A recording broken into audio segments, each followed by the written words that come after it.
guys, it's Jules and welcome back to Flirting with Meaning.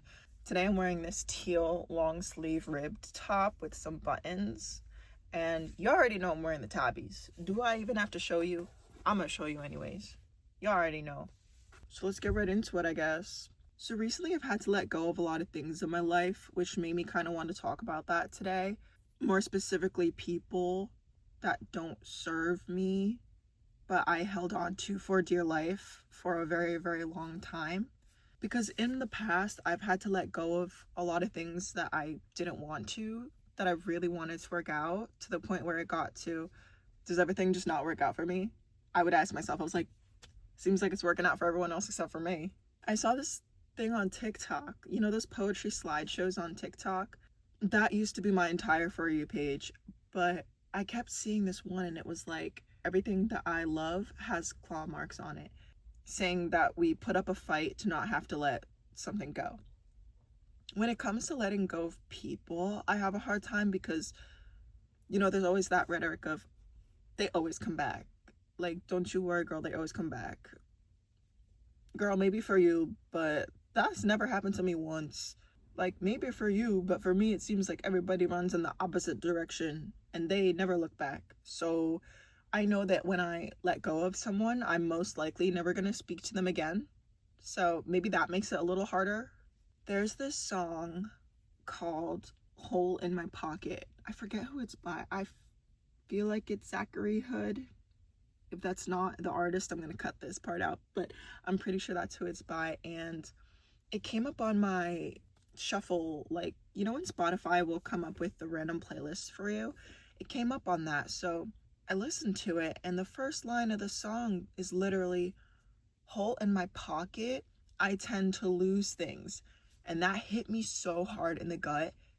Well, it hits me hard in the gut every time I hear it, because the way that I lose people, you would think I had a hole in my pocket. I recommend you listen to that song, by the way. It's really good. At the same time, I feel like we try to change things that aren't supposed to be the way that we're trying to make it. We don't know what's going to happen in the future. Like, we're only going off of things based on our current circumstance, when a lot of times the change is supposed to be for growth and learning. Like a coworker. If there's a coworker that I love and I don't want them to leave me, I'm working here because I like to work with this coworker. I'm also keeping myself stuck in this job because if I didn't work with them here, I would be more motivated to leave and find a better job. Do you know what I mean? That's just one example. Maybe that's a bad example, I don't know. But just to get the gist of what I meant by that. Sometimes for me, if I have to let go of something and I cannot find any way around it, and I feel that pain, I have to somehow romanticize that pain. I don't know if you guys are the same way. I have sad song playlists up to the nines. My entire Spotify is like 90% sad song playlists for each type of sad, which is that insane? I don't know.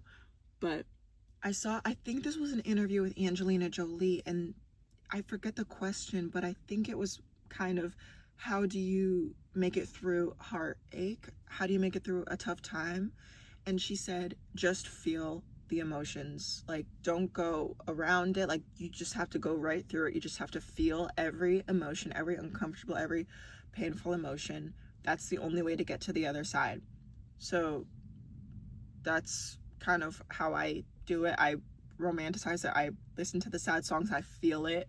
I give myself the alone time to really feel it. And I try not to get too caught up in nostalgia. Nostalgia can be so dangerous. I heard once that it's technically a form of depression, which I think nostalgia is more of a spectrum, because you can look back and feel nostalgic in a sentimental way. Like, I feel like there's sentimental nostalgia and then like depressive nostalgia. I think nostalgia can be cute. I also think sometimes nostalgia can drag you back to a version of yourself that you are not supposed to be anymore, because you're mourning something that's gone, or convincing yourself the past was maybe better than it was in reality. That makes me take a step back, because I had this friend, right?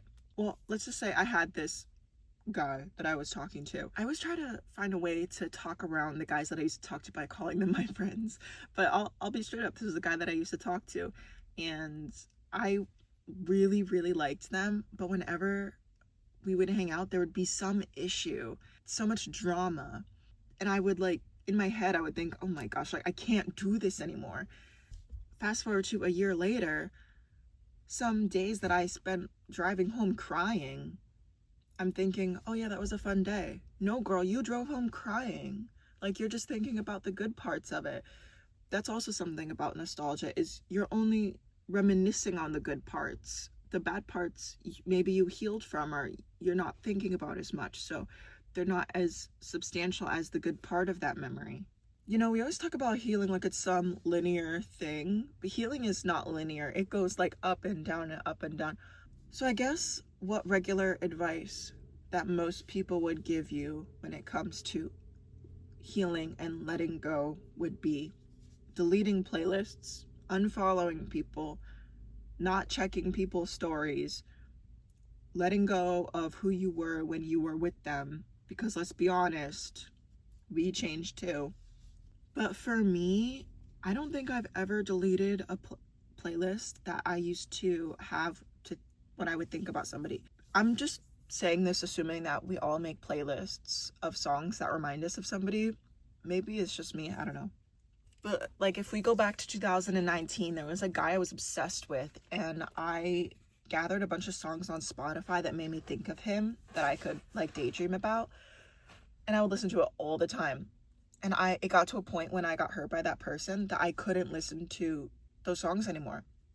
But I didn't delete the playlist because they were still good songs, and you know, songs have memories attached to them. But now, fast forward to 2025, I can listen to those playlists and not feel a thing. And I'm glad that I didn't delete them, because they're good songs. Also, I'm not really somebody who can block somebody. I know that's always the standard advice of block them, delete them, whatever. I'm not like that. I don't know why. I'm not a blocking person, because for me, I'm so like, I want to know if they're gonna reach out. Obviously, they literally never do. But part of me is like, if they were to say something, I would want to know about it. So I can never block people unless they're just spamming me and are annoying. But if it's someone I actually had like feelings for, I would never block them. But I'm such a nosy person, like, even if I'm trying to move on, I'm still curious what they're up to. The only time I've ever not wanted to see something someone posted was when this guy that I liked, his mom was moving. She was in our town's Facebook group, and I was like in denial that they were moving, so I removed myself from the Facebook group because the mom kept posting, oh, I have some free stuff at the end of my driveway for you guys because I'm moving. And seeing that was just like another stab in the gut, like knife in the heart, I guess. It was like a reminder of what I'm trying not to think about, or I'm trying to be delusional about it, that they're not moving. That was pain that I actually couldn't handle, so I had to remove myself. If it's pain that you can't handle, then definitely remove yourself. Like, don't suffer for no reason. It's really case by case. But going back to what I said before about how a lot of times change is meant for learning and growth, that turns you into a new version of yourself. You could probably look back in the past and see a bunch of different old versions of yourself that you might not even recognize anymore. At least that's the case for me. I feel like I'm a new person every time I get hurt, and I love that. We should always be evolving. But I used to think that growth meant adding more to my life.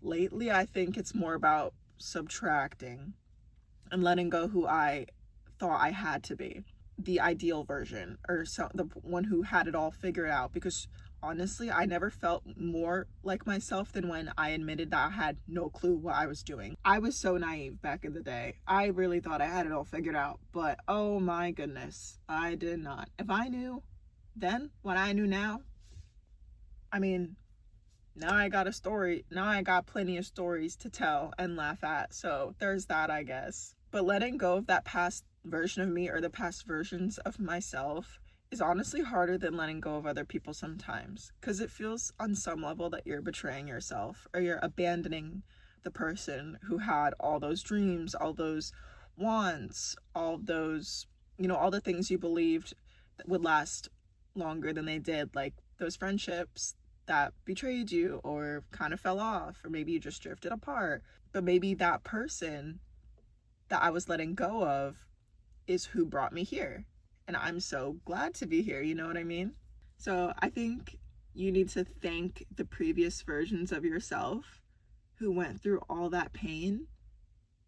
Thank them, be grateful for them, everything that made you who you are, and then let that person lay to rest. You know what I mean? Now, about things that don't serve you, there's this phrase, let go of what doesn't serve you. And to be completely honest, every time I hear it, I roll my eyes a little bit. Because maybe it doesn't serve me, but it still feels safe for me. What if it's something, what if it's all I know?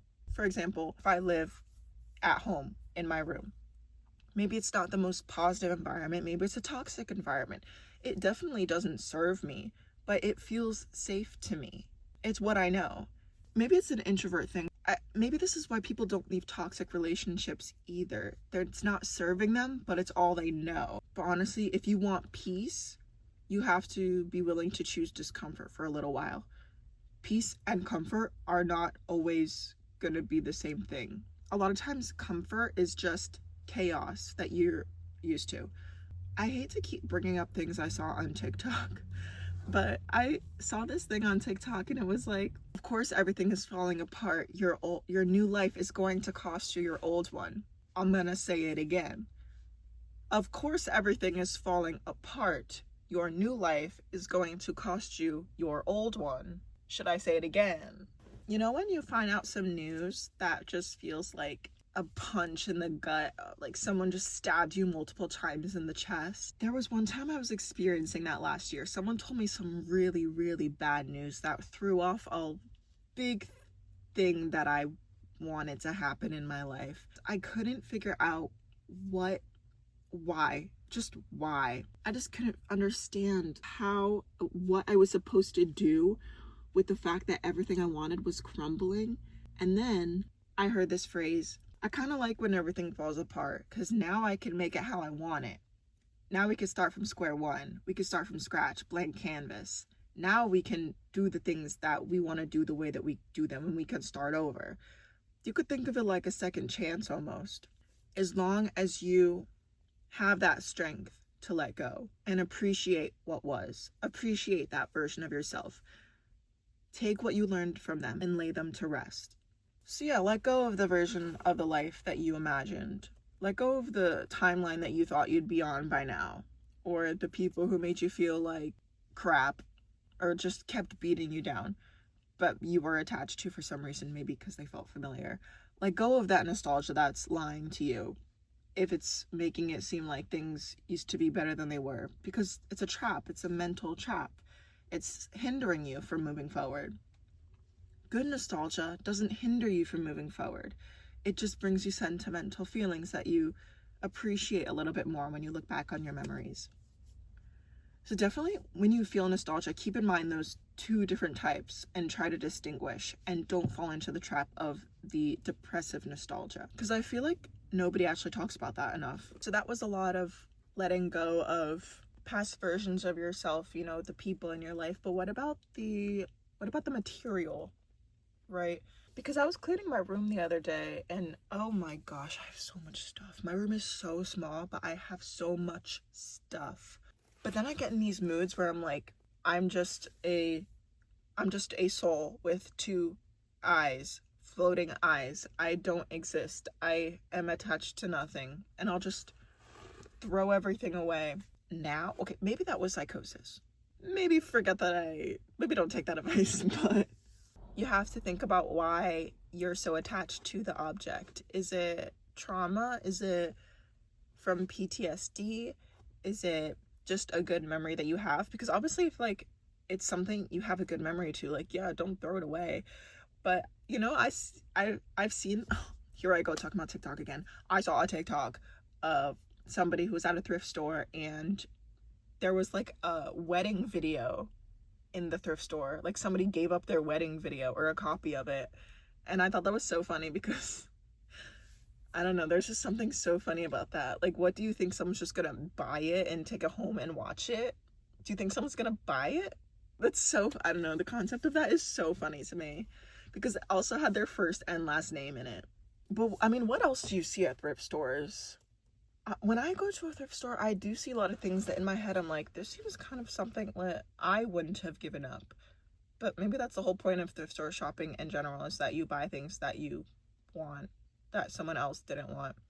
I don't know. I'm talking about like antique clocks or whatever. But maybe for those people who gave it up, they didn't have a memory attached to it. So I think I touched on GovBall, the music festival, a little bit in the previous episode, but I didn't mention, I don't know if I mentioned the fact that one of the girls that I went with, I let them borrow my white cowgirl boots, which were so special to me because I wore them to the Pitbull concert last summer, and I went to that concert with literally the most dearest person in my life, and it was such a special day. To this day, I feel like that was the best night of my life. So I have a sentimental attachment to these boots. So I told her that she can wear them. And she said, okay, cool, I will wash them and give them back to you after GovBall. If you watched the previous episode, you would know that I had a falling out with all those people because they treated me like shite. So I haven't gotten the boots back. Part of me is like, you know, as a sentimental pair of boots, I would like them just for that value. The other part of me is like, well, they were like 20 bucks from Shein. I could just get another pair. Like, the memory is in here. It's in my heart. It's in my brain. It's in the pictures, the videos that I took. It's not in the boots themselves. So I could go without the boots, to be completely honest. But at the same time, it's like, they have that meaning. So I don't know. It's kind of complicated when it comes to material things. Do I still have stuffed animals from childhood? Yeah. Do I ever plan on throwing them away? No, because it's not something that's difficult to keep. Now, I will say, when I was young, we lived in a house. It was a shoebox house, 5 people living in it. My attic stored all of my childhood videos, pictures, everything. Now, it got hot, right? Very, very hot in the attic, and all of my childhood videos melted. I'm pretty sure all of them did. The only thing that didn't melt were pictures, but you know, it's really cool to see videos of you when you were a kid. That's something that kind of bothers me. It's a material thing, but that's like a material thing that I think is worth keeping, because how insane is it that you can see yourself when you were a kid, like moving around, talking? I feel like I would get so tripped out. Maybe it's for the better that I can't see them. I guess it depends too. A lot of things from childhood are hard to let go of. But as you grow up and make memories, you gain more material things from the memories, like band t-shirts and stuff. I actually stopped buying band t-shirts when I go to concerts because I'm getting a little too many now, and I feel like as long as I get pictures and videos from the place, I think I'm okay.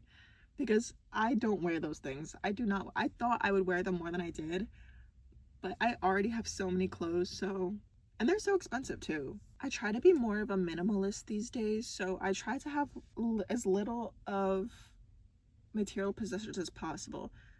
Even if I have an everyday bag, I've been kind of training myself to carry less and less and less, to not need as much, because I love the idea of being able to pick everything up and go and start a new life. I kind of romanticize that idea a little bit. So I try to get used to not carrying too much. I have just this little bag here, and it's a little smaller than the bag I used to carry, but I used to carry like some sentimental notebook that I had that I never wrote in, but for some reason I brought it everywhere. And that's also another example. So I'm trying to like practice not carrying it with me and seeing how it goes, kind of letting that go. But so what's another thing that we have to let go of? This is very sad when our animals die. I know. I had to let go of my dog. I think this was like a year ago. This was last year. My dog that I loved so much passed away. He was a little Italian greyhound. He was old. He was like 14 or 15 actually. but he was just so old. You know, he had cancer, he had dementia, he couldn't see out of one eye. He was my best friend in the whole world. I truly felt like I was his mom, and he treated me like I was his mom too. You know, everybody in my family, he didn't care like for them as much as he cared for me. Maybe that sounds conceited, I don't know, but it was true. Letting go of him was the hardest thing I ever had to do. If you lost an animal in your life, you know it is so hard, especially when you have to make the decision to put them down. I remember he couldn't breathe out of his nose or mouth anymore. Like, he just fully couldn't breathe. He also couldn't walk. And it got to a point where it was in the final days, I was like, yeah, like, he can't breathe. You know, he can't breathe. So I called the vet, and the vet picked up, and I was like trying to schedule the appointment. And on the phone, I just started sobbing to the vet. And, you know, they were so empathetic about it. That's something I love about vets, is that a lot of times they truly understand. And this vet specifically, I don't know if all vets do this, but when they put an animal down, they have like a sign saying like, you know, like moment of silence or something, like for everybody to know to like be respectful that we lost an animal today. And we got his ashes, we got, you know, the paw print and everything, but oh my gosh, when I had to hand him over, I, to this day, can't believe I actually was able to let go of him. I never thought I would be able to do that. But I think he was in so much pain, like, it was for the better. And I think an afterlife does exist, and I think that he did see me after that, and I think that he visits me sometimes. And I still had his blanket, right? He was euthanized in a specific blanket, and for a really, really, really long time, I couldn't wash that blanket. Like, I kept the blanket he died in and didn't wash it. That's how hard it was for me to let go. I think it had been 8 months, and the blanket was still on my bed, and I didn't wash it. And I didn't tell anybody, because obviously if I told my mom like she was gonna wash it, I never told anybody. But it got to a point where I was able to comfortably accept that he's in here and that he can still see me and feel me. And sometimes I will have a dream of him and feel like he's visiting me in my dream. So even though I could smell him on this blanket and smell the way that I used to, you know, when I would hug him or pet him, it got to a point where I just let it get washed. And I think that was a very big thing to let go of for me. It did show me that, you know, letting go of things does help you grow. So I know it's hard to let go of pets, any kind of pet. My rabbit died not too long ago, and oh my gosh, that was so sad too. I love rabbits so much. You know, rabbits can feel emotions. I grew up with guinea pigs, and I found out that guinea pigs don't feel like emotions, right? Well, not that they don't feel emotions, but they don't feel like love to the owner. But rabbits do, and I didn't know that until after my rabbit died. So in my head, I always thought like, oh, it's just kind of similar to the guinea pigs, where they eat and appreciate me and they like when I pet them, but they don't feel like those feelings. And then when I found out they did, I was like, oh. I always gave so much love to my rabbit, to the point where if I kissed it on its forehead, it would follow me around the house, because we didn't keep it in a cage. It was just like free to roam the house, which I totally recommend doing for rabbits, by the way. They love that. They're so interactive. Like, they love to act like cats and dogs. But yeah, if you ever had to let go of an animal, or if you had to recently, definitely let me know. I want to hear about it. I want to hear your stories, because it's hard. You know, it is hard. If you're holding on to something that hurts, I hope this episode gives you permission to, you know, set it down, feel everything, go right through those painful emotions. You don't have to carry everything with you just because it once made you feel a certain way. If it just made you feel like that you belonged at one point, that you had comfort and safety at one point, you don't have to carry everything with you, especially the things that had pain attached to them. or chaos.